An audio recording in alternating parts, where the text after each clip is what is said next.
Hello students, now let's discuss about trichomoniasis.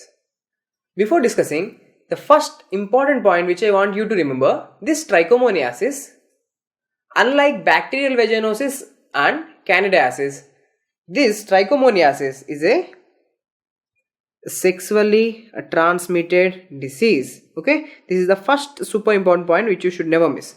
Trichomoniasis is a sexually transmitted disease. Now, if a female gets this trichomoniasis, now she is going to present to our clinic with the symptoms of vaginitis, okay, which includes the vaginal itching and vaginal discharge. Now, let's see what is the causative organism. The causative organism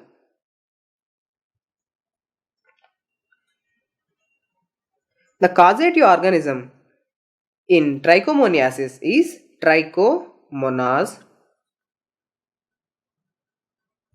vaginalis. Guys, please keep this point in mind. Trichomonas vaginalis causes trichomoniasis, and this trichomoniasis present with vulvovaginitis. Now, a very important point which you should never miss is this Trichomonas vaginalis, what kind of organism it is. Is it a bacteria? Is it a virus? Is it a fungus? Or is it a protozoan? It's a protozoan. It's a flagellated protozoan. Okay guys, please keep this point in mind. It's a flagellated protozoan. Now, a female have this trichomoniasis, and how she is going to present to a clinic means what the clinical features. The clinical features here include vaginal discharge,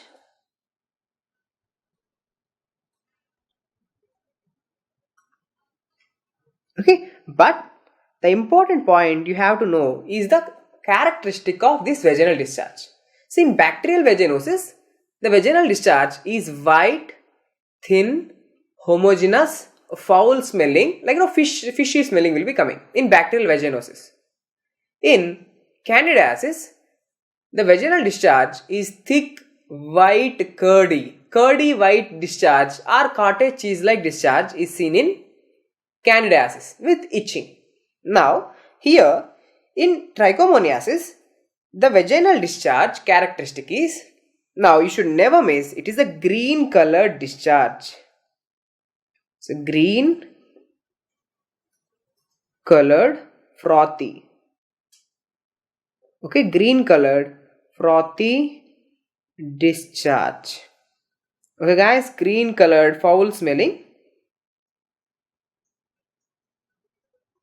Green colored foul smelling frothy discharge is seen. This green colored discharge is a keyword. Okay, if they want to ask a question in the exam without mentioning this word, usually without mentioning this word they will never give. Okay, female present to the clinic with the symptoms of vaginitis, that is itching and discharge, and the discharge is greenish discharge. Okay, please keep that point in mind. And for example, if you check the pH in the vagina, usually the vaginal pH is somewhere around 5 to 6. Why it is important? Guys, remember, in bacterial vaginosis there is alkalinization. Okay, and here even in trichomoniasis there is alkalinization of the vaginal pH. But remember, when we are discussing about candidiasis, there we have said candidiasis is not a sexually transmitted disease, but the candidiasis occurs at acidic pH. Now here please concentrate guys, though 5 to 6 we say it as acidic medium, but we say it's the alkalinization, means turning towards the basic environment. Okay, so the pH usually will be around 5 to 6. Now on examination,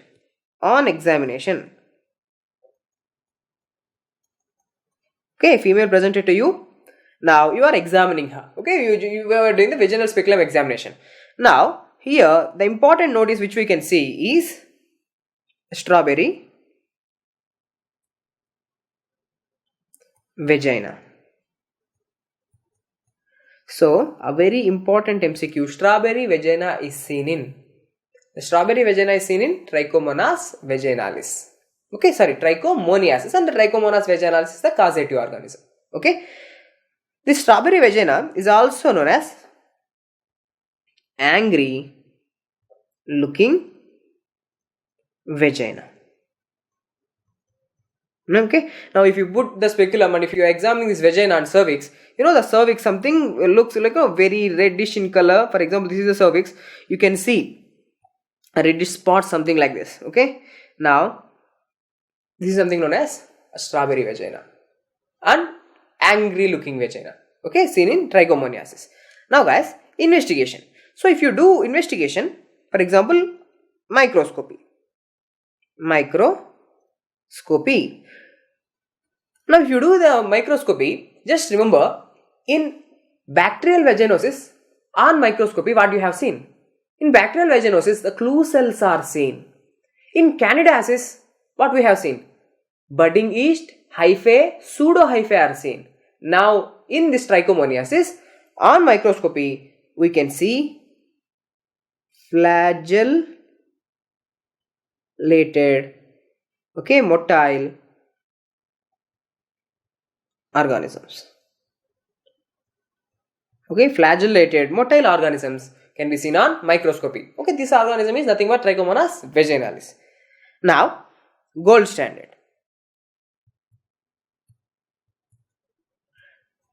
Gold standard investigation. Now, the gold standard investigation for trichomoniasis includes culture. Okay, so culture on Feinberg, Whittington media. Okay, so culture on Feinberg Whittington media is a gold standard investigation. Now, what else we can do? Now guys, after this we'll be going for the treatment part. Now how we have to treat this condition? Now guys, how we have treated bacterial vaginosis? Bacterial vaginosis we have treated it with metronidazole or clindamycin cream, 2% clindamycin cream. Now candidiasis, how we have treated it? Candidiasis is treated with antifungal drugs like miconazole, fluconazole, topical application. Now this trichomoniasis, the treatment is again metronidazole. Okay, so metronidazole 2 gram a single dose. Okay, 2 gram single dose is enough, or else we can use metronidazole, one more regimen. Okay, metronidazole 250 milligram TDS. Okay, thrice a day for 7 days. Okay, so either you can use metronidazole in the single dose, that is 2 gram, that's it, or you can use metronidazole 250 milligrams thrice a day for 7 days. Okay, there are 2 regimens. Okay guys, the topic of trichomoniasis is completed, and so far we have completed senile atrophic vaginitis, senile or atrophic vaginitis or postmenopausal vaginitis. We have seen bacterial vaginosis, candidal vaginitis and Trichomonas vaginalis causing trichomoniasis. Students, also remember, in bacterial vaginosis and candidiasis, we are only treating the patient. We are not treating the sexual partner of that patient. Why? Because bacterial vaginosis and candidiasis, they are not sexually transmitted diseases. But if a female is having trichomoniasis, then you should not only treat her, you should also treat the sexual partner of that patient, because trichomoniasis is sexually transmitted disease. In the next part, we will be discussing about gonorrhea and chlamydial infections. Thank you.